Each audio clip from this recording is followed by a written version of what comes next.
Hello friends, Pankaj Bhardwaj YouTube channel में आपका बहुत बहुत स्वागत है। आज हम बात करने वाले हैं इलेक्ट्रोफिलिक एडिशन रिएक्शंस के बारे में। इलेक्ट्रोफिलिक एडिशन रिएक्शंस एल्कीन और एल्काइन की कैरेक्टरिस्टिक रिएक्शन मानी जाती है, जिसमें पाई बॉन्ड की ब्रेक होने से दो सिग्मा बॉन्ड फॉर्म हो जाते हैं। पहले हम रिएक्शन के बारे में देखते हैं, फिर इसकी डिफरेंट मैकेनिज्म्स की हम स्टडी करेंगे। तो अगर एल्कीन पर किसी केमिकल का एडिशन कराया जाए जिसका एक पार्ट पॉजिटिव हो और एक पार्ट नेगेटिव हो, तो पाई बॉन्ड की ब्रेक होने से, बच्चों ये पाई बॉन्ड है, जब ये पाई बॉन्ड ब्रेक होगा तो दो सिग्मा बॉन्ड क्या हो जाते हैं, फ्री। एक के साथ लगा देंगे ई इलेक्ट्रोफाइल और एक के साथ क्या लगा देंगे एन। तो ये इलेक्ट्रोफिलिक एडिशन रिएक्शन को शो करने का सबसे सिंपल तरीका है, जिसमें मैंने पाई बॉन्ड को ब्रेक करके दो सिग्मा बॉन्ड बना दिए, और इस प्रोडक्ट को हम जानते ही एडिशन प्रोडक्ट कहा जाता है। This product is called as addition product. इससे पहले हमने कल की क्लास में न्यूक्लियोफिलिक एडिशन रिएक्शन की बात की थी एल्डिहाइड्स और कीटोन्स के लिए। आज हम इलेक्ट्रोफिलिक एडिशन की बात करते हैं। जहां तक इन रिएक्शंस की मैकेनिज्म का सवाल है, वो मैकेनिज्म दो टाइप की होती है बच्चों। इलेक्ट्रोफिलिक एडिशन रिएक्शन की मैकेनिज्म दो टाइप की होती है। फर्स्ट मैकेनिज्म में एल्कीन पर स्लो स्टेप में इलेक्ट्रोफाइल ऐड करता है, इलेक्ट्रोफाइल अटैक करता है, ये इसका आरडीएस होता है। और आपको जानते हैं इलेक्ट्रोमैग्नेटिक इफेक्ट के थ्रू जहां पर भी अटैक करेगा इलेक्ट्रॉन की मूवमेंट उधर, मान लीजिए इलेक्ट्रॉन की मूवमेंट इधर हुई तो इलेक्ट्रोफाइल कहां अटैक करेगा, यहां पे करेगा। तो ये जो साइट होगी ये क्या हो जाएगी, नेगेटिवली चार्ज। और इस नेगेटिव चार्ज साइट से कौन अट्रैक्ट होगा, पॉजिटिवली चार्ज साइट। आ जाइए, तो ई ने इसके ऊपर अटैक किया, तो नेचुरल सी बात है ये वाला कार्बन क्या हो गया होगा, पॉजिटिवली चार्ज, क्योंकि स्लो स्टेप में इलेक्ट्रोफाइल पार्टिसिपेट कर रहा है, इसलिए इनका नाम क्या है, इलेक्ट्रोफिलिक एडिशन रिएक्शन है। सेकंड, ये इसका फर्स्ट स्टेप है। सेकंड जो फास्ट स्टेप होगा, उस स्टेप में अब न्यूक्लियोफाइल इस कार्बोनियम आयन पर अटैक करेगा। फास्ट स्टेप में न्यूक्लियोफाइल इस कार्बोनियम आयन पर अटैक करेगा और आपका एडिशन प्रोडक्ट बन जाएगा। ये पॉजिटिव चार्ज था, अब न्यूक्लियोफाइल ने इस पर अटैक किया और बन गया आपका एडिशन प्रोडक्ट। आप देख सकते हैं कि इस मैकेनिज्म में फ्री कार्बोनियम आयन की फॉर्मेशन हुई है, और इस टाइप के कार्बोनियम आयन को हम क्लासिकल कार्बोनियम आयन कहते हैं, क्लासिकल कार्बोनियम आयन मैकेनिज्म कहते हैं इसको। तो एक मैकेनिज्म तो ये वाली होती है, जिसमें पहले आरडीएस में इलेक्ट्रोफाइल अटैक करता है, फ्री कार्बोनियम आयन बनता है, और सेकंड फास्ट स्टेप में न्यूक्लियोफाइल इस फ्री कार्बोनियम पर अटैक करके एडिशन प्रोडक्ट की फॉर्मेशन करता है। इलेक्ट्रोफिलिक एडिशन रिएक्शन में एक और मैकेनिज्म भी होती है जो मैं यहाँ शो कर रहा हूँ। सेकंड टाइप की मैकेनिज्म क्या है, ये नॉन क्लासिकल कार्बोनियम आयन से होने वाली मैकेनिज्म है, जिसमें कार्बोनियम आयन फ्री स्टेट में नहीं बनता, एक cyclic non classical carbonium ion की फॉर्मेशन होती है। आइए देखते हैं ये कैसे होती है। इस टाइप की मैकेनिज्म में एल्कीन पर जब हम ENU का अटैक करवाते हैं, या यूं कहूं मैं E+ का अटैक करवाते हैं, इस E+ के अटैक करवाने के बाद में जैसे ही यहाँ E बनता है और ये पॉजिटिव चार्ज आता है, ये बहुत शॉर्ट टाइम स्पीशीज है। इस टाइप की रिएक्शन में खास बात होती है कि इलेक्ट्रोफाइल के पास लोन पेयर जरूर होता है। तो क्या करता है, इस लोन पेयर को ही इसकी बॉन्डिंग में इन्वॉल्व करके एक cyclic non classical carbonium ion की फॉर्मेशन करता है। Cyclic non classical carbonium ion की फॉर्मेशन करता है। इसकी कुछ खास बातें मैं आपको बताता हूँ। क्योंकि इसका लोन पेयर इन्वॉल्व हो गया, तो इसका प्लस चार्ज तो न्यूट्रलाइज हो गया, लेकिन क्या इस ई के ऊपर पॉजिटिव चार्ज आ जाएगा, यस। और अगर इस ग्रुप पे पॉजिटिव चार्ज आएगा तो इसके एडजॉइनिंग कार्बन पर भी पार्शियल पॉजिटिव चार्ज हम शो करते हैं। ये जो बॉन्ड दिखाया जाता है, ये वाला जो बॉन्ड दिख रहा है, ये पार्शियल बॉन्ड होता है, कंप्लीट बॉन्ड इसको नहीं माना जाता। तो इस तरह से एक कम स्टेबल साइक्लिक ट्रांजिशन स्टेट की फॉर्मेशन होती है। और ये जो साइक्लिक ट्रांजिशन स्टेट है या पार्शियल कार्बोनियम आयन है, अगले स्टेप में भाई आरडीएस में तो इसने अटैक कर ही दिया है, अगले स्टेप में जो कि कंपैरेटिवली फास्टर होता है, इस पर न्यूक्लियोफाइल जब अटैक करने के लिए आएगा तो वो फ्रंट साइड से अटैक नहीं कर सकता, क्योंकि फ्रंट साइड में तो क्या बनी हुई है, रिंग बनी हुई है। तो उसके पास एक मजबूरी है कि वो कहाँ से अटैक करता है, वो बैक साइड से अटैक करता है। अब वो यहाँ से भी अटैक कर सकता है इस कार्बन पे भी, और नो डाउट वो यहाँ से इस कार्बन पे भी अटैक कर सकता है। क्यों? क्योंकि दोनों ही कार्बन पार्शियल पोजिटिवली चार्ज हैं। क्यों? क्योंकि इस E+ के कारण एडजॉइनिंग कार्बन क्या हो गए हैं, पॉजिटिवली चार्ज। चाहे ये इधर से अटैक करे, चाहे उस कार्बन पे अटैक करे, पर एक करेगा किस कैसे अटैक, ऑपोजिट साइड से आके। इस टाइप के एडिशन को एंटी एडिशन कहा जाता है। तो अगर मान लीजिए मैंने इस पर अटैक करवाया, तो एंटी एडिशन से क्या होगा, ये वाला बॉन्ड टूट जाएगा। भाई जब इसमें अटैक करेगा NU तो ये वाला बॉन्ड टूट जाएगा और E आपका फ्री होके नीचे आ जाएगा। ये वाले बॉन्ड एज इट इज रखें, और जो NU आपने जोड़ना है वो जस्ट ऑपोजिट साइड जोड़ना है, क्योंकि ये जो अटैक होता है ये ऑपोजिट साइड से होने वाला अटैक है, और आपका जो प्रोडक्ट बनता है वो इस तरह का प्रोडक्ट बनता है। इस टाइप के एडिशन को हम एंटी एडिशन भी कहते हैं। एक नीचे बना दिया और एक ऊपर बना दिया। तो दो टाइप की मैकेनिज्म प्रेस्क्राइब्ड है इलेक्ट्रोफिलिक एडिशन के लिए। पहली, जिसमें फर्स्ट आरडीएस में फ्री कार्बोनियम आयन बनता है, और सेकंड फास्ट स्टेप में न्यूक्लियोफाइल अटैक करके प्रोडक्ट की फॉर्मेशन करता है। इसमें ध्यान देने वाली बात यह है कि यहाँ जो न्यूक्लियोफाइल का अटैक होगा, क्योंकि आप जानते हो कि कार्बोनियम आयन का कार्बन प्लेनर होता है, तो ये फ्रंट साइड से भी कर सकता था और बैक साइड से भी कर सकता था, यानी कि दोनों तरफ अटैक करने की पॉसिबिलिटी क्या होती बराबर। तो ना तो मैं इसको स्पेसिफिकली सिन एडिशन कह सकता हूं, और ना ही मैं इसको स्पेसिफिकली एंटी एडिशन कह सकता हूं, क्योंकि 50% चांस सिन एडिशन के हैं और रिमेनिंग 50% चांस किसके हैं, एंटी एडिशन के। इसलिए ये सीरियो स्पेसिफिक रिएक्शन नहीं होती। लेकिन अगर मैं इस रिएक्शन की बात करूं, जिसमें फर्स्ट स्टेप में इलेक्ट्रोफाइल ने अटैक करके ये बनाया, और बनते ही इसके लोन पेयर ने इससे एक साइक्लिक ट्रांजिशन स्टेट की फॉर्मेशन कर दी, जिससे फ्री कार्बोनियम आयन की फॉर्मेशन नहीं हो पाती। इस स्टेट पर न्यूक्लियोफाइल का अटैक बैक साइड से होगा, चाहे इस कार्बन पर हो चाहे इस कार्बन पर हो, और जब बैक साइड से होगा तो क्वाइट नेचुरल है, ये वाला बॉन्ड ब्रेक हो जाएगा। जब ये बॉन्ड ब्रेक हो जाएगा तो E चला जाएगा नीचे और न्यूक्लियोफाइल कहाँ जुड़ेगा, ऊपर। इस टाइप के एडिशन को हम क्या बोलते हैं, एंटी एडिशन बोला जाता है। तो एल्कीन की जितनी भी इलेक्ट्रोफिलिक एडिशन रिएक्शंस है, उसको हम एक तरह से दो कैटेगरी में बांट सकते हैं। वो रिएक्शंस जो क्लासिकल कार्बोनियम आयन के थ्रू होती हैं, और वो रिएक्शन जो नॉन क्लासिकल कार्बोनियम आयन के थ्रू होती है। आइए एक एक करके देखते हैं। आइए देखते हैं क्लासिकल कार्बोनियम आयन से कौन कौन सी रिएक्शंस होती हैं। क्लासिकल कार्बोनियम आयन से मैं दो रिएक्शन करूंगा। रिएक्शन विद HX, जिसको हम बोलते हैं हाइड्रोहेलोजिनेशन, जिसमें हम मार्कोनिकोव रूल यूज करेंगे। जिसमें हम कौन सा रूल पढ़ेंगे, मार्कोनिकोव रूल पढ़ेंगे, बहुत इंपॉर्टेंट है। फिर हम करेंगे reaction with H2O, acidic medium में।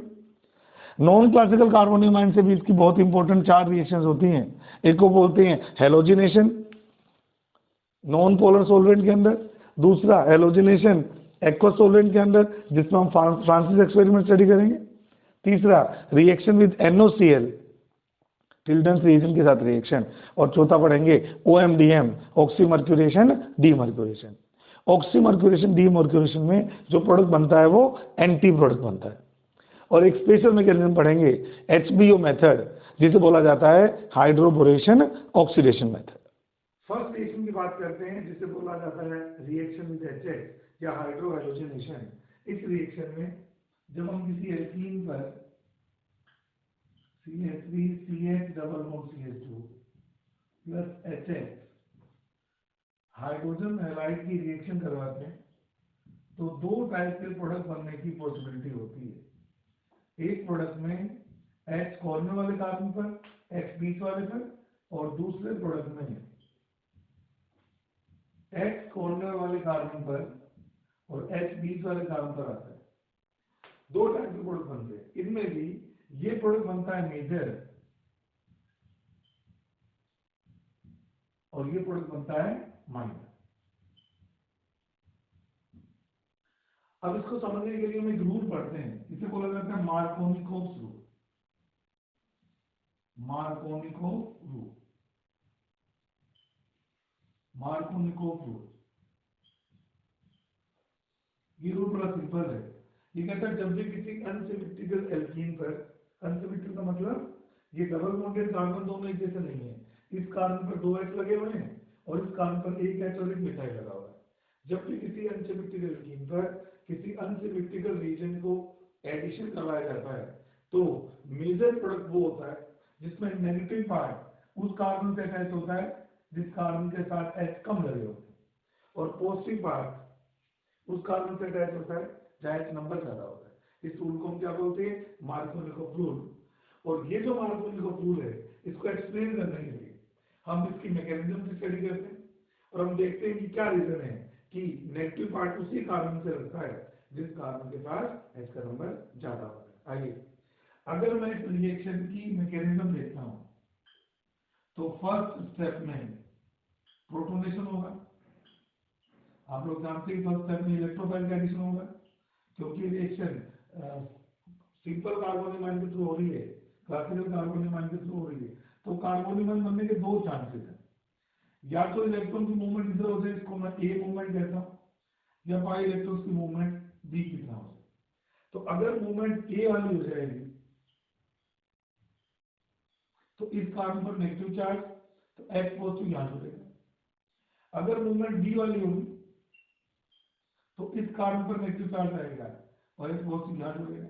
हम दोनों कार्बन बना के चेक कर लेते हैं। तो जो ए मूवमेंट से कार्बन बनेगा CH3CH CH2H यहाँ आया, पॉजिटिव चार्ज यहाँ है, और जो बी मूवमेंट से बनेगा H यहाँ आ गया, CH2+। अब आप देख सकते हैं ये तो आइसोप्रोपाइल कार्बोनिक है और इसके साथ 6 अल्फा हाइड्रोजन लगे हुए, ये एन प्रोपाइल कार्बोनिक है, इसके पास कितने अल्फा हाइड्रोजन? 2 alpha hydrogen. तो जिसके पास अल्फा हाइड्रोजन ज्यादा होते हैं, यानी कि आइसोप्रोपाइल कार्बोनिक आयन की स्टेबिलिटी ज्यादा होती है, और एन प्रोपाइल कार्बोनिक आयन की स्टेबिलिटी कम होगी। हम जानते ही हैं अगर किसी रिएक्शन में दो टाइप के इंटरमीडिएट बने तो मेजर प्रोडक्ट हमेशा मोर स्टेबल इंटरमीडिएट से बनता है। तो इस बिहाफ पर मैं कह सकता हूं कि अगर H नेगेटिव यहां अटैक करेगा, इसके साथ बॉन्ड बनाएगा तो आइसोप्रोपाइल हैलाइड बन जाएगा, और अगर इसके साथ बॉन्डिंग करेगा तो बन जाएगा एन प्रोपाइल हैलाइड। तो आप देख रहे हैं, इस बार से देख लीजिए। तो ये मार्कोनिकोव रूल का जस्टिफिकेशन भी होगा। मार्कोनिकोव ने क्या बोला था?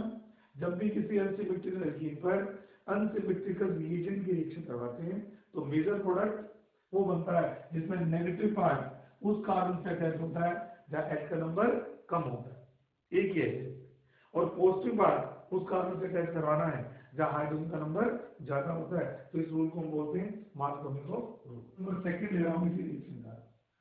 मुझे एक एल्कीन डिजाइन दिया है, मेरे पास ये एल्कीन 3 मिथाइल 1 ब्यूटेन। अब अगर मैं इस पे HCl का एडिशन करता हूं तो मुझसे पूछा गया है कि बताइए इसका मेजर प्रोडक्ट क्या है। कोई बात नहीं, हम रिएक्शन के मैकेनिज्म जानते हैं, हमें पता है कि इसके जो फर्स्ट स्टेप में जो अटैक करेगा वो कौन करेगा? वो करेगा H पॉजिटिव आयन। अटैक कौन करेगा? H positive ion. अगर मैं H पॉजिटिव आयन, अगर इलेक्ट्रॉन मूवमेंट इधर करता हूं तो पॉजिटिव चार्ज आएगा यहाँ पे।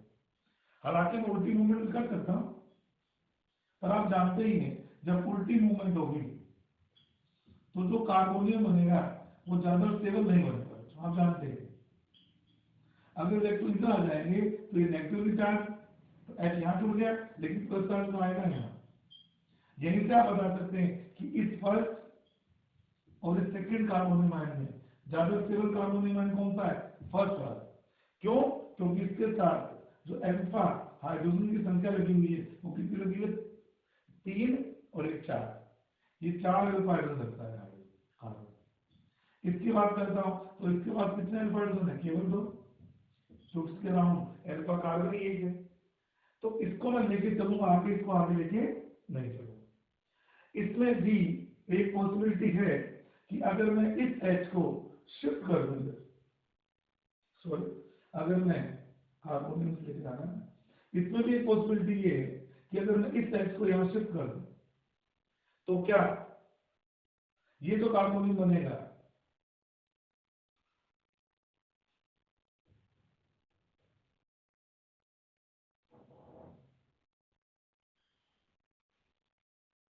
इसमें भी एक पॉसिबिलिटी है कि अगर मैं इस H को, ध्यान दीजिएगा, इस C पे शिफ्ट कर दूं जिसको हम बोलते हैं 1,2 हाइड्राइड शिफ्टिंग, तो यू कैन सी ये H अगर यहाँ आ जाएगा तो पॉजिटिव चार्ज कहाँ आएगा?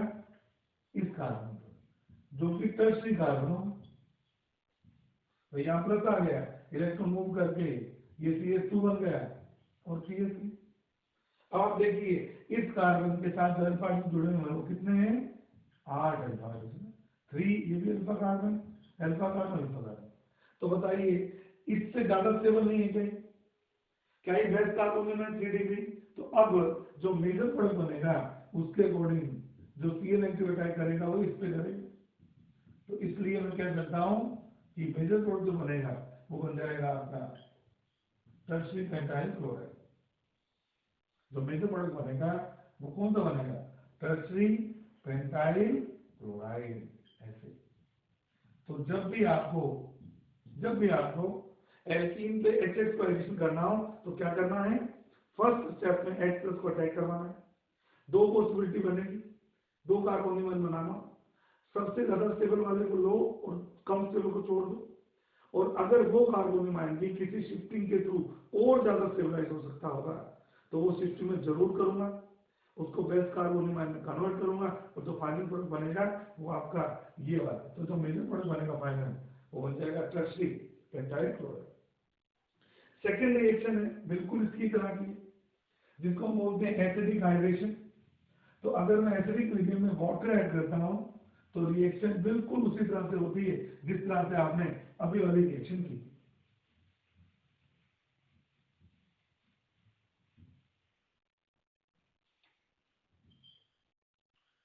इसकी सेकेंड रिएक्शन है हाइड्रेशन,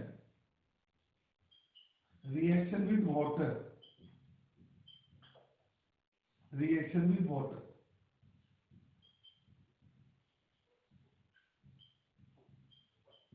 अब वाटर का मॉलिक्यूल इलेक्ट्रोफाइल तो है नहीं, तो इसके एसिडिक मीडियम में करवाया जाता है। देखिए CH3CH डबल बॉन्ड CH2।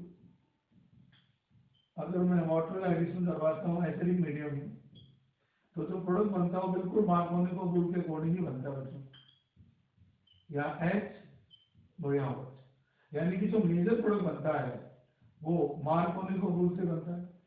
ये बिल्कुल वैसा ही है। इसकी मैकेनिज्म में फर्स्ट स्टेप में H पॉजिटिव अटैक करता है एल्कीन पर, यानी कि यहाँ पे इलेक्ट्रोफाइल का काम कौन करता है? H positive. और जब ये इलेक्ट्रोफाइल अटैक करेगा, मैं डायरेक्ट स्टेबल ही बना रहा हूँ, तो आपका कार्बोनियम आयन कौन सा बनेगा? Isopropyl carbonium ion. अब ये जो आइसोप्रोपाइल कार्बोनियम आयन है इसको मैं आगे दिखाऊंगा। इस पे अगले फास्ट स्टेप में आपका न्यूक्लियोफाइल जो कि न्यूट्रल है वो अटैक करेगा, ये लोन पे यहाँ बॉन्ड बनाएंगे, तो आपकी रिएक्शन में CH3CH वाटर एक न्यूक्लियोफाइल का काम कर रहा है जिसमें ऑक्सीजन पे चार्ज कौन सा होगा? पॉजिटिव, एक लोन पे। और आप लोग सब जानते हैं जब भी ऑक्सोनियम आयन बनता है तुरंत ये H के इलेक्ट्रॉन को लेकर H को H+ की फॉर्म में फ्री कर देता है और दो लोन पे इसके ऊपर आ जाएंगे और फाइनली हमारे पास में आइसोप्रोपाइल अल्कोहल की फॉर्मेशन हो जाएगी। ये नीचे दिख नहीं रहा होगा, मैं नीचे लिख देता हूं। अगर H पॉजिटिव निकल जाएंगे, प्रोटॉन का डिपार्चर हो जाएगा, तो आपका जो मेजर प्रोडक्ट होगा वो आइसोप्रोपाइल अल्कोहल होगा, जिसमें 2 लोन फिर आपको लग जाएंगे। तो फर्स्ट रिएक्शन में भी कार्बोनिल आयन फ्री स्टेट में बना है, इसलिए मोस्ट स्टेबल से प्रोडक्ट बनाया है, और सेकंड रिएक्शन में भी मोस्ट स्टेबल कार्बोनिल से आपको प्रोडक्ट की फॉर्मेशन करते हैं। अब हम बात करते हैं नॉन क्लासिकल कार्बोनिल आयन से होने वाले रिएक्शंस के बारे में, जिसमें हम 4 रिएक्शन पढ़ेंगे। सबसे पहले हम करते हैं हैलोजिनेशन। सबसे पहले हम पढ़ते हैं हैलोजिनेशन। अगर मैं किसी एल्कीन पर हैलोजन यानी कि X2 का एडिशन कराता हूं नॉन पोलर सॉल्वेंट, ध्यान दीजिएगा, इसके अंदर, तो जो आपका प्रोडक्ट बनता है वो प्रोडक्ट बनता है डाइहैलाइड, विसिनल डाइहैलाइड। लेकिन ध्यान देने वाली बात ये है, हालांकि ये विसिनल डाइहैलाइड है, लेकिन ध्यान देने वाली बात ये है कि इसमें जो प्रोडक्ट होता है उसमें जो एडिशन होता है एंटी एडिशन। हम जानते हैं कि सेकंड जो मैकेनिज्म का स्टेप है, उस स्टेप में second method of electrophilic addition में मैकेनिज्म थोड़ी सी डिफरेंट होती है। इसके फर्स्ट स्टेप में ब्रोमीन या हाइड्रोजन ले लेते हैं X, इसका पार्शियल इलेक्ट्रॉन्स का पोलराइजेशन होगा। तो ये जो X प्लस है ये इसको अटैक करती है, CH3CH CH2X। पर हम जानते हैं कि हैलोजन के पास लोन पेयर होते हैं। तो जब लोन पेयर होंगे तो ये इस तरह से एक साइक्लिक ट्रांजिशन स्टेट की फॉर्मेशन कर देते हैं। ये इधर से भी बॉन्ड बना दिया। अब जैसे इसका लोन पेयर इन्वॉल्व हुआ, क्वाइट नेचुरल इसके ऊपर चार्ज क्या आएगा, पॉजिटिव। हालांकि बहुत ज्यादा स्टेबल स्टेट नहीं होती, ये बॉन्ड बहुत ज्यादा स्ट्रॉन्ग बॉन्ड भी नहीं होते, लेकिन इस पॉजिटिव चार्ज के कारण इन दोनों कार्बन पर पार्शियल पॉजिटिव चार्ज आ जाता है। अब अगले फास्ट स्टेप में जब X नेगेटिव अटैक करेगा बच्चों, तो फ्रंट साइड से तो कर नहीं सकता भाई, इसको किस पर अटैक करना है, कार्बन पॉजिटिव पर। अभी यूं तो जान सकता है, यहां तो आपकी रिंग बंद पड़ी, तो ये पीछे से अटैक करता है, ऐसे पीछे से कहीं भी अटैक करता है, इस पर भी कर सकता है और इस पर भी कर सकता है। जब ये पीछे से अटैक करेगा तो ये वाला बॉन्ड ब्रेक होगा, जब अपने इलेक्ट्रॉन ले जाएगा, भाई हाइड्रोजन है, अपने इलेक्ट्रॉन ले जाएगा तो मान के चलते हैं कि जैसे जैसे टूटने लगेगा ये पॉजिटिव चार्ज होता जाएगा, तो X नेगेटिव जो उस पर अटैक करेगा, तो बैक साइड अटैक होने के कारण जो X ऐड किया जाएगा वो ऑपोजिट साइड किया जाएगा, यानी कि इसने पीछे से ऊपर से अटैक किया, और जब ये बॉन्ड टूट गया तो ये X कहाँ आ गया, नीचे। तो है तो normal addition reaction, pi bond की ब्रेकिंग हो गई, 2 सिग्मा बॉन्ड की फॉर्मेशन हो गई, लेकिन याद रखिएगा इसमें दोनों के दोनों ग्रुप एक दूसरे के एंटी पोजीशन पर होते हैं, इसलिए इसको एंटी एडिशन कहा जाता है। तो एल्कीन पर एडिशन के पॉइंट ऑफ व्यू से अगर मैं स्टीरियोकेमिस्ट्री की बात करूं तो एल्कीन पर 2 टाइप के एडिशन प्रेस्क्राइब है, एक को बोलते हैं सिन एडिशन, एक को बोलते हैं एंटी एडिशन। एक को बोलते हैं सिन एडिशन, एक को बोलते हैं एंटी एडिशन, और दोनों की स्टीरियोकेमिस्ट्री किस तरह से आपको सीखनी है, जरा एक छोटा सा एग्जांपल देखिए। अगर आपकी एल्कीन है 6 और उस पे आपका जो अटैक हो रहा है वो एंटी हो रहा है, 6 एल्कीन पर जब एंटी अटैक होगा तो जो आपका प्रोडक्ट बनेगा, अगर उसमें कार्बन कार्बन है तो रेसिमिक मिक्सचर बनता है। लेकिन अगर ट्रांस एल्कीन पर एंटी एडिशन करोगे तो जो प्रोडक्ट बनता है मीजो, वही बात है, कार्बन कार्बन है तो इसका ऑपोजिट करके अगर सिस एल्कीन पर सिन एडिशन होता है, मतलब उसी तरफ से आने वाले दोनों ग्रुप एक ही तरफ से जुड़े, चाहे दोनों नीचे से जुड़े चाहे दोनों ऊपर से जुड़े, उस केस में रिजल्ट 10 उल्टे हो जाते हैं। यहाँ रिजल्ट में बन जाता है आपका मीजो प्रोडक्ट, और अगर आपकी एल्कीन ट्रांस हो उस पर सिन एडिशन हो तो आपका बन जाता है रेसिमिक मिक्सचर। ये बहुत इंपॉर्टेंट एक ट्रिक है जिसके थ्रू आप बनने वाले प्रोडक्ट की स्टोइकियोमेट्री को आइडेंटिफाई कर सकते हैं। जैसे मान लीजिए मेरे पास ये 6 एल्कीन है, मैं वही एग्जांपल लूं जो मैंने पढ़ा है। मैंने इस 6 एल्कीन पर सपोज ब्रोमिनेशन करवाया, हेलोजिनेशन करवाया, और मेरा जो सोलवेंट है वो नॉन पोलर सोलवेंट है, तो मैं जानता हूं कि इसमें कैसा अटैक होता है, एंटी अटैक होता है। एडिशन कौन सा होता है, एंटी एडिशन होता है। तो 6 पर जब एंटी एडिशन होगा तो बनता है रेसिमिक मिक्सचर, यानी कि आपको 2 इनएंशियोमेरिक फॉर्म्स 50-50% में मिलेगी। कैसे मिलेंगी, इसमें एक फॉर्म में ये एंटी पोजीशन पे गिरा लगा दीजिए, बिल्कुल आसान है, और दूसरा इसका मिरर इमेज, दूसरा इसका मिरर इमेज, क्योंकि दोनों कार्बन पायरेल हैं और दोनों का जो ओरिएंटेशन आ रहा है वो एक दूसरे का मिरर इमेज है, तो मैं इस मिक्सचर को क्या बोलूंगा, रेसिमिक मिक्सचर बोलूंगा। तो एक एग्जांपल से आप समझ जाएंगे। यही अगर मैं ट्रांस के साथ करवाता, यही अगर मैं ट्रांस के साथ करवाता तो मेरा प्रोडक्ट क्या बनता, मीसो प्रोडक्ट बनता। मान लीजिए मैं इसी एग्जांपल में 6 की बजाय ट्रांस एल्कीन लेता, ये कौन सी एल्कीन थी, 6 के ऊपर जब एंटी एडिशन होता है तो रेसिमिक मिक्सचर बनता है। आप लोग जानते हो दोनों एक दूसरे के इनएंशियोमर्स हैं, और 50% दिस एंड 50% दैट, इसके मिक्सचर को क्या बोलते हैं, रेसिमिक मिक्सचर। अगर मैं एल्कीन लेता हूं ट्रांस, एडिशन तो एंटी ही होगा, मुझे पता है, Br2 इन CCl4, तो इससे एक ही प्रोडक्ट बनेगा, और क्योंकि उस प्रोडक्ट में POH होगा इसलिए उसका कोई इनएंशियोमेरिक फॉर्म नहीं बनेगा, तो वहां पर आपका जो प्रोडक्ट बनाना है CH3 Br, इस प्रोडक्ट को बोलते हैं मीसो प्रोडक्ट। तो स्टीरियोकेमिस्ट्री कहती है कि 6 से बनते हैं रेसिमिक मिक्सचर एंटी एडिशन से, और ट्रांस से क्या बनते हैं, मीसो फॉर्म। तो ये एक तरह की स्टीरियो स्पेसिफिक रिएक्शन हो गई, ये रिएक्शन एक तरह की स्टीरियो स्पेसिफिक रिएक्शन हो गई। तो याद रखिएगा, जब भी एल्कीन पर इस तरह की रिएक्शन करनी है तो स्टीरियोकेमिस्ट्री बहुत इंपॉर्टेंट हो जाती है। सेकेंड रिएक्शन की बात करते हैं, जब हम हेलोजिनेशन करवाते हैं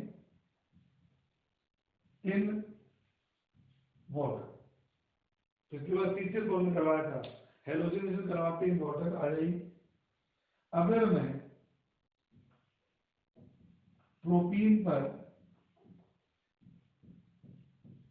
X2 का एडिशन कर रहा हूं, लेकिन इस बार मैं सोल्वेंट ले रहा हूं वाटर, तो जो प्रोडक्ट बनता है उस प्रोडक्ट में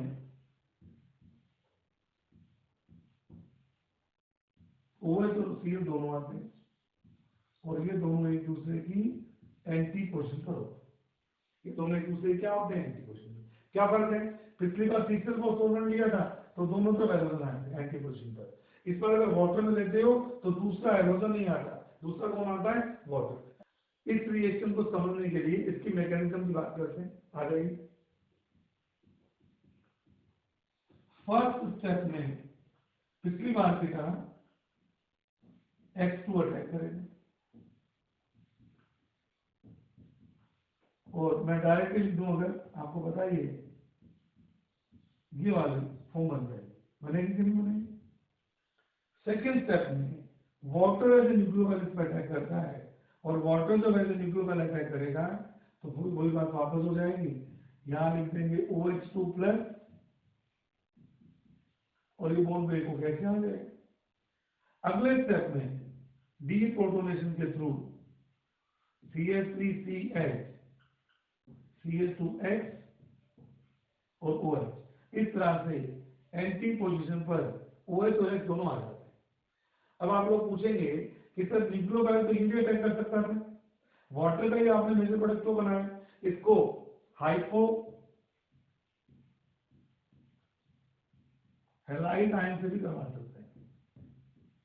इस रिएक्शन को HOX नेगेटिव से भी आप करवा सकते हैं। क्या होता है इसमें, X नेगेटिव, क्योंकि इसके ऊपर नेगेटिव चार्ज की डेंसिटी ज्यादा है तो वाटर के मॉलिक्यूल इसके अराउंड आकर इसको सोलवेट कर देते हैं। मैं इसकी स्ट्रक्चर बनाने की कोशिश करता हूं। ये वाटर मॉलिक्यूल है, ये सब मॉलिक्यूल्स हाइड्रोजन बॉन्ड के थ्रू या dipole dipole ion dipole attraction के थ्रू इसको ट्रैक कर लेते हैं। इससे इसका साइज बढ़ जाता है और न्यूक्लियोफिलिसिटी क्या हो जाती है, कम हो जाती है। इसलिए बेटर न्यूक्लियोफाइल एक्स नेगेटिव हो जाए। अब कौन होता है, वाटर होता है, इसलिए जो मेजर प्रोडक्ट बनता है वो वाटर के थ्रू बनता है। इस मैकेनिज्म की स्टडी करने के लिए फ्रांसिस ने एक एक्सपेरिमेंट किया है। उन्होंने एल्कीन का हेलोजिनेशन वाटर में ना करवाकर NaCl सोल्यूशन में करवाया। उन्होंने एल्कीन का हेलोजिनेशन वाटर में नहीं करवाया, किसमें करवाया, एक्वस NaCl सोल्यूशन में करवाया। तो उनको कई टाइप के प्रोडक्ट देखने को मिले। मैं सारे प्रोडक्ट लिख रहा हूं यहाँ पर, CH3 CH CH2 Cl Cl CH3 CH Cl2 Cl और OH, ये प्रोडक्ट देखने को मिले। अब आप समझ जाइए कि यहां पर तो ये तो कॉमन, तो न्यूक्लियोफाइल का काम Cl भी कर सकता है, ये ना Cl नेगेटिव, और न्यूक्लियोफाइल का काम कौन कर सकता है, वाटर भी कर सकता है। तो इस बेस पर ये दो प्रोडक्ट हमें इस बात को प्रूव करता है कि इसमें फर्स्ट स्टेप में तो क्लोरीन यानी कि इलेक्ट्रोफाइल अटैक करता है और साइक्लिक ट्रांजिशन स्टेट बनती है। लेकिन सेकंड स्टेप में हमारे पास ऑप्शन है, हम वाटर से भी बना सकते हैं और Cl नेगेटिव से भी रिएक्शन करा सकते हैं ना, Cl नेगेटिव न्यूक्लियोफाइल। तो दोनों टाइप के प्रोडक्ट का बनना इस बात को इंडिकेट करता है इसकी मैकेनिज्म साइक्लिक ट्रांजिशन स्टेट वाली होती है। थर्ड रिएक्शन है reaction with NOCl, nitrosyl chloride. Third reaction की बात करते हैं, रिएक्शन विद NOCl या नाइट्रोसिल क्लोराइड। इस रिएक्शन में भी साइक्लिक ट्रांजिशन स्टेट की फॉर्मेशन होती है। सपोज मेरे पास इथीन है और मैं इसकी रिएक्शन करवाता हूं NOCl से, जिसे बोला जाता है नाइट्रोसिल क्लोराइड। इसे टिल्डन्स रिएजेंट भी कहा जाता है, इसे टिल्डन्स रिएजेंट भी कहा जाता है। अब इसमें NO प्लस और Cl माइनस का काम करता है। तो मैं डायरेक्ट अगर मैकेनिज्म भी डिस्कस करूं आपसे, फर्स्ट स्टेप में कौन अटैक करेगा, इलेक्ट्रोफाइल। अब इस इलेक्ट्रोफाइल के पास भी क्या है, लोन पेयर, वही मैकेनिज्म है। ये लोन पेयर जब इससे बॉन्ड बनाएगा तो CH2 CH2 और बीच में NO आ जाएगा, N ट्रिपल बॉन्ड O। हालांकि पॉजिटिव चार्ज होगा जिसके कारण से ये दोनों भी क्या हो जाएंगे, पार्शियल पॉजिटिव। और जब इस पे आपका न्यूक्लियोफाइल अटैक करेगा बैक साइड से, तो आपका प्रोडक्ट बिल्कुल वैसा ही जैसा आप एक्सपेक्ट कर रहे हो, इस तरह का एंटी प्रोडक्ट बन जाता है। ये होती है reaction with NOC। Fourth reaction की बात करते हैं, ऑक्सीमर्क्यूरेशन डीमर्क्यूरेशन। इस रिएक्शन में सपोज मैंने प्रोपीन की रिएक्शन की, बड़ी इंपॉर्टेंट रिएक्शन है। फर्स्ट केमिकल का सेट है HgOAc ट्वाइस मर्क्यूरिक एसिटेट इन THS, वाटर न्यूक्लियोफाइल का काम करेगा। और इसमें सेकंड स्टेप में होता है डीमर्क्यूरेशन। इसके लिए मुझे इसकी रिएक्शन करवानी पड़ती है सोडियम बोरोहाइड्राइड से। तो इस ऊपर वाले स्टेप को बोलते हैं ऑक्सीमर्क्यूरेशन और नीचे वाले स्टेप को बोलते हैं डीमर्क्यूरेशन। और फाइनली जो प्रोडक्ट बनता है वो अकॉर्डिंग टू मार्कोनी को, लेकिन विदाउट रीअरेंजमेंट वाला एक ट्रांस या एंटी प्रोडक्ट बनता है। एक एंटी प्रोडक्ट की फॉर्मेशन हो जाती है जिसमें दोनों ग्रुप एक दूसरे के अपोजिट है, लेकिन आफ्टर मार्कोनी को ग्रुप के अकॉर्डिंग जाता है। याद रखिएगा, जब जब साइक्लिक ट्रांजिशन स्टेट बनेगी, क्लासिकल कार्बोनिक आयन की फॉर्मेशन नहीं होती, तो रीअरेंजमेंट के चांसेस नहीं होते। आपने देखा जब क्लासिकल कार्बोनिक आयन बनाया तो चाहे आपने HX से रिएक्शन की, चाहे एसिडिक हाइड्रेशन किया, दोनों में मैंने कार्बोनिक आयन बनाया, उसको मोर स्टेबल में कन्वर्ट किया, उससे फाइनल प्रोडक्ट बनाया। लेकिन पिछले तीनों रिएक्शंस में, चाहे वो हेलोजिनेशन हो इन non polar solvent, second halogenation in polar solvent, और तीसरी रिएक्शन जो मैंने NOCl की बताई उसमें कार्बोनियम आयन साइक्लिक स्टेट में बना है, वो फ्री कार्बोनियम नहीं है, इसलिए किसी भी रिएक्शन में मैंने रीअरेंजमेंट नहीं किया। ऐसा इसमें भी होगा, प्रोडक्ट में कोई रीअरेंजमेंट नहीं है, हालांकि इसमें तो हो भी नहीं सकता, कोई और भी एल्कीन लेता तो भी रीअरेंजमेंट नहीं होता, लेकिन फिर भी एंटी एडिशन है और मार्कोनिकोव रूल से आपकी रिएक्शन होगी, इस बात को ध्यान रखिए। अब आइए देखते हैं इसकी प्रोसीड कैसे करती है। अगर मैं इस रिएक्शन के फर्स्ट स्टेप की बात करूं तो इसमें मर्क्यूरिक एसिड ब्रेक होगा। जब ये ब्रेक होगा वो नेगेटिव एचसी पॉजिटिव, तो एक तो बन जाएगा मेरा इलेक्ट्रोफाइल HgOAc और एक OAc नेगेटिव रिलीज है। अब इस स्टेप अगले स्टेप में जो कि स्लो स्टेप होता है, ये एल्कीन पर अटैक करता है। अब मैं ऑक्सीमर्क्यूरेशन का स्टेप बता रहा हूं आपको। ये अटैक करता है इलेक्ट्रोफाइल की, कई बच्चों को AC ग्रुप का पता नहीं होता। AC का मतलब होता है COCH, इस ग्रुप को क्या बोलते हैं AC। तो जहां तक AC लिखा हुआ है उसका मतलब क्या है COCH। अब ये अगर इलेक्ट्रोफाइल का काम करेगा बिल्कुल वही मैकेनिज्म है सेम टू सेम, तो CH3 CH CH2 HgOAc, और ये इस पर अटैक करके डायरेक्ट लिख दो, ये से बॉन्ड बनता है। अब तक वही चल रहा है बच्चों, पॉजिटिव डेल्टा पॉजिटिव डेल्टा, ये बॉन्ड बना है। अब ये बॉन्ड बनने के बाद में अगले स्टेप में जब ये बॉन्ड ब्रेक होगा, अगले फास्ट स्टेप में वाटर न्यूक्लियोफाइल का काम करता है। कई बच्चों को डाउट होता है THF क्या है, इसे बोलते हैं टेट्राहाइड्रोफ्यूरेन। ये इसके लिए सोल्वेंट का काम करता है, क्योंकि मर्क्यूरी के सोल्ट वाटर में डिसॉल्व नहीं होते, इसके लिए हमें ईथर में इसको डालना पड़ता है। चलिए, अब अगर ये OH बैक साइड अटैक करेगा तो क्या मेरे पास में CH3C OH2 plus CH CH2 और HgOAc बन जाएंगे। वही सब कुछ चल रहा है। अगले स्टेप में मैं ऊपर लिख देता हूं, इसमें से क्या होगा, प्रोटॉन का डिपार्चर होगा। प्रोटॉन का डिपार्चर होगा तो ये CH ये OH ये वाला प्रोडक्ट काम का तैयार हो जाएगा। हालांकि हमारी रिएक्शन सेक्शन हो गई, ट्रांसपोजिशन तो दोनों लगे, लेकिन एक और स्टेप, ये तो सारा ऑक्सीमर्क्यूरेशन का स्टेप है। यहाँ तक के जो स्टेप है वो किसके हैं, ऑक्सीमर्क्यूरेशन। लेकिन इसके बाद NaBH4, इसके बाद NaBH4 हाइड्राइड आयन को डोनेट करता है बच्चों। ये स्टेप बहुत इंपॉर्टेंट है। ये hydride ion H negative ion को डोनेट करता है और वहां से वाला बॉन्ड टूटता है, ये बनता है प्लस, ये बनता है माइनस, तो H नेगेटिव आयन इसका ट्रांसफर हो जाता है। तो क्या होगा, जब ये वाला बॉन्ड ब्रेक होगा, ये बड़ी इंटरेस्टिंग रिएक्शन होती है।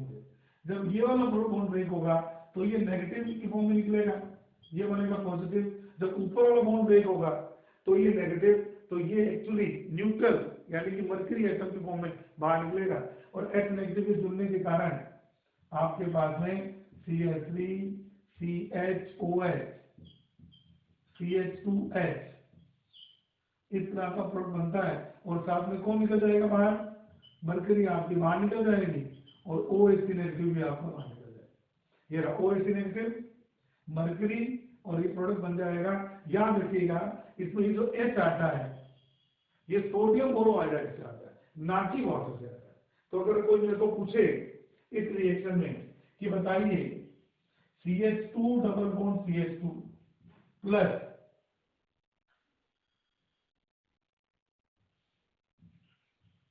HgOAc twice in PHS और स्लैश करके दिया हुआ है वाटर फर्स्ट रिएजेंट और सेकंड रिएजेंट मुझे दिया हुआ है NaBH4 की बजाय NaBD4। तो हमें पता है क्योंकि हमने मैकेनिज्म स्टडी कर रखी है कि OH का वाटर से तो आता है OH और इससे आता है B।